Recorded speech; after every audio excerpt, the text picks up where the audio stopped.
बिल्डरच्या हलगर्जीपणामुळे नागरिकांना मनस्ताप. पिंपरी चिंचवड शहरातील रावेत व किवळे परिसराला जोडणारा आणि नर्मदा पार्क शेजारी असलेला महत्त्वाचा रहदारीचा रस्ता मुसळधार पावसामुळे तब्बल 4 ते 5 फूट खचला आहे.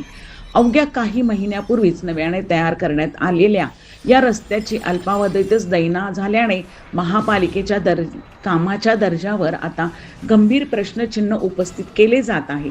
या ठिकाणी जवळच एक बिल्डर आपल्या सोसायटीमधील राडारोडा या रस्त्यावरच्या बाजूला असलेल्या नाल्यात टाकल्यामुळे परिणामी रस्ता खचल्याचा आरोप येथील नागरिकांनी केला आहे. बिल्डरची जागा माझी असल्याचे सांगून या ठिकाणी रस्त्यावर राडारोडा टाकत असून महापालिकेचे मात्र सपशेल दुर्लक्ष होत असल्याचे पाहायला मिळत आहे. त्यामुळे महापालिका एखादी दुर्घटना होण्याची वाट पाहत आहे का, असा प्रश्न सध्या उपस्थित होत आहे. काय संपूर्ण माहिती तुम्ही द्याल? मी नर्मदा पार्क हाऊसिंग सोसायटीमध्ये राहतो. हा नगरपालिकेचा रस्ता आहे आणि हा पावसाच्या आता ह्याच्यामध्ये खचला गेला आहे. तर आता ह्याचा त्रास तर रेग्युलर जाणाऱ्यांना, आम्हालाही दुसरा रस्ता नव्हताच, हा एकमेव रस्ताच आहे आणि तो लवकरात लवकर दुरुस्त करून मिळावा. आता आमची गैरसोय आहेच, तशी आमची वैयक्तिक म्हणण्यापेक्षा इकडनं जाणाऱ्या बऱ्याचशा पब्लिकला तो त्रासदायक गोष्ट आहेच. तसं बघायला गेलं तर रावेत किवळेकडे जाण्यासाठी हा शॉर्टकट रस्ता आहे. देव रोडकडे जाण्यासाठी हायवे, एक्सप्रेस हायवेला पण जायला एकदम शॉर्टकट आहे. किती दिवसांपासून हा रस्ता खचलेला आहे? रस्ता कमी 15-20 दिवस झाले असतील. म्हणजे आता एक 15 दिवसापूर्वी पाऊस झाला त्यावेळी खचलेला रस्ता आहे. नवीन पूर्ण हे जे रोड बनवण्यात आलं होतं का, या संदर्भामध्ये तुम्ही काय सांगाल? नाही, नवीन पूर्ण चांगला बनवला होता, काही प्रॉब्लेम नाही. पण हे इकडे MIDCचं जे पाण्याची लाईन जी आहे तर ती चोकअप आहे का काय आहे, आम्हाला त्याची कल्पना आहे की बाबा त्यांनी सगळं मटेरियल टाकल्यामुळे चोकअप झालं किंवा अन्य काही कारणं असतील. आपल्याला त्यातला काही जास्त अभ्यास नाही. हा जो रस्ता खचला या पावसामुळे, पावसाचं पाणी येऊन आता टेकडीवरनं वगैरे सगळं पाणी खाली उतरतं.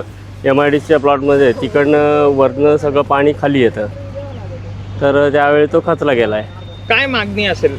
मागणी म्हणजे आम्हाला लवकरात लवकर रस्ता करून मिळावा, त्यामुळे गैरसोय होणार नाही. टेकडी प्राधिकरणचे जे किवडे रावेतला जोडणारा जो पर्यायी रस्ता आहे, जो रेल्वे ट्रॅकच्या खालून जातो, तो अक्षरशः खचलेला आहे. जवळपास 100 मीटरपर्यंत म्हणजे 2 ते 3 फूटची गॅप असलेला रस्ता खचलेला आहे. ते कशामुळे खचलेला आहे आणि त्या ठिकाणी अगदी बोर्ड लागलेला आहे एक बाजूला महापालिकेचा की त्या ठिकाणी कचरा किंवा राडा रोडा टाकू नये. असं असताना देखील मोठ्या प्रमाणात त्या ठिकाणी राडा रोडा टाकण्यात आलेला आहे आणि गार्बेज पण टाकण्यात आलेला आहे. त्याबाबत संबंधित ठिकाणी पाहणी केली, स्थळ पाहणी मी सुद्धा केलेली आहे आणि संबंधित बिल्डरला आम्ही त्याबाबत पत्र देखील बजावलेलं आहे आणि माहिती मागवलेली आहे आणि त्याच्यावर त्याचं उत्तर आल्यानंतर आम्ही त्याच्यावर योग्य ती कारवाई करू. मॅम, जरी ती जागा जरी त्या खाजगी बिल्डरचे तो असल्याचा दावा करतो, जर असं असलं तरी त्याला त्या ठिकाणी राडा रोडा टाकणं अशा पद्धतीनं अलाव आहे का, जेणेकरून म्हणजे सार्वजनिक वाहतुकीला धोका निर्माण होऊ शकतो किंवा शेजारी राहणाऱ्या नागरिकांना पण त्याच्यामुळे धोका उद्भवू शकतो? नाही, असं तो करू शकणार. त्याला पर्यावरण विभागाची देखील परमिशनची गरज आहे, परवानगीची गरज आहे. त्यामुळे आपण त्याला पत्र देण्यात आलेलं आहे. सेकंड एक आहे त्याची, तिथे बॅरियर्स पण लावण्यात आले आहेत. असं असताना देखील त्याची तिथे हेवी वाहनांची मुवमेंट झालेली आहे, त्यामुळे रस्ता खचण्याची शक्यता निर्माण झाली. स्थापत्य विभागाकडनं मी त्याचा देखील अहवाल घेत आहे. तो अहवाल आल्यानंतर सांगते. पारस मुठ्ठा यांचा रिपोर्ट.